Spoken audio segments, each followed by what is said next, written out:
Hi guys, so as Keir Starmer is due to speak with Donald Trump on Thursday, it's expected to be a difficult meeting. The Prime Minister, it seems, is seeking to be something of a bearer of gifts. Starmer delivered a speech in the House of Commons on Tuesday where he said that he would increase military spending as a percentage of GDP over the next number of years, exceeding the pledge that he made during the general election campaign. Now, while the EU is doing something similar but allowing countries to exceed budget rules, the Prime Minister is taking a different approach. Here, Stephen Flynn of the SNP challenged the PM over this and pointed out the fact that no Reform UK MPs were present for this statement on national security. Have a listen. Thank you, Mr. Speaker. Aside from a few of Putin's poodles who are not in their seats in this chamber here today, we are of course united in our support for the people of Ukraine and indeed in wishing the Prime Minister well in his discussions with the President of the United States later this week.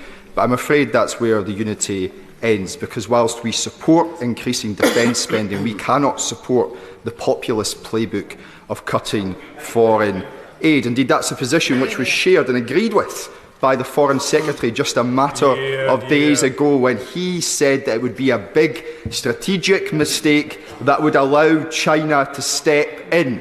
Why was the Foreign Secretary wrong and the Prime Minister right? Prime Minister. Well, let me thank him for his support on the question of Ukraine. That is important.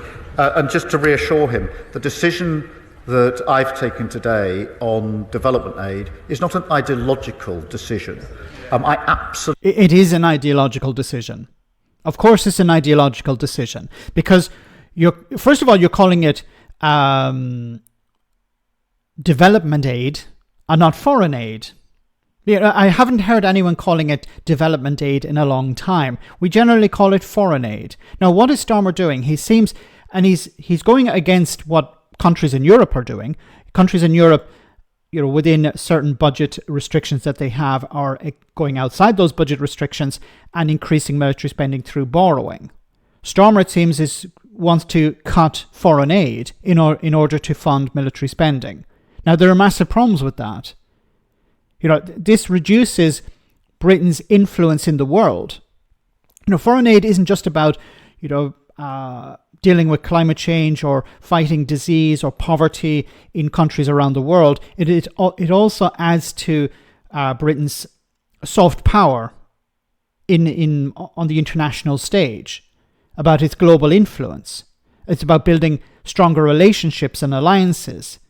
It's about economic issues as well. This can help Britain access certain markets that may already be closed to them.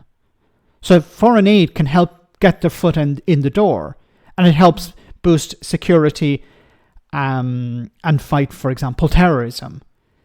So on the one side, it's about the humanitarian aspect. On the other, it's about the soft power. It's about accessing markets that are already closed or currently closed to the UK, and helping British businesses break into those markets.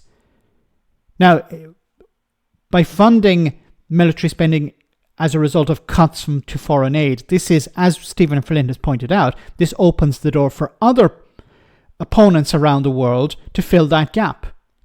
Because if the UK is not in a particular country, doesn't have any influence there, somebody else will go there instead. As was pointed out, China will do that.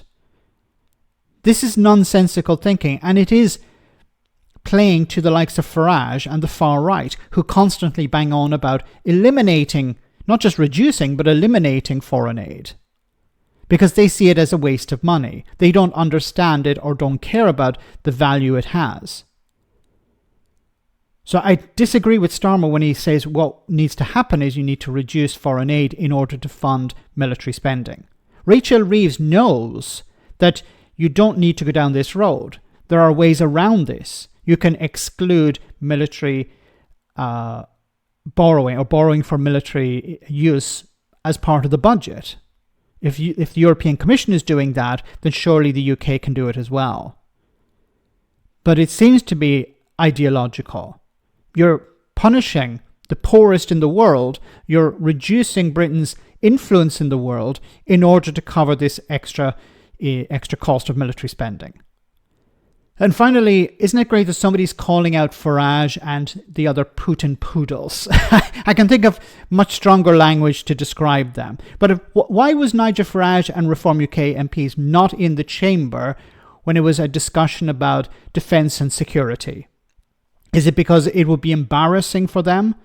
It would be embarrassing for members of Parliament to criticise Putin, someone that Nigel Farage has demonstrated admiration for on a number of occasions.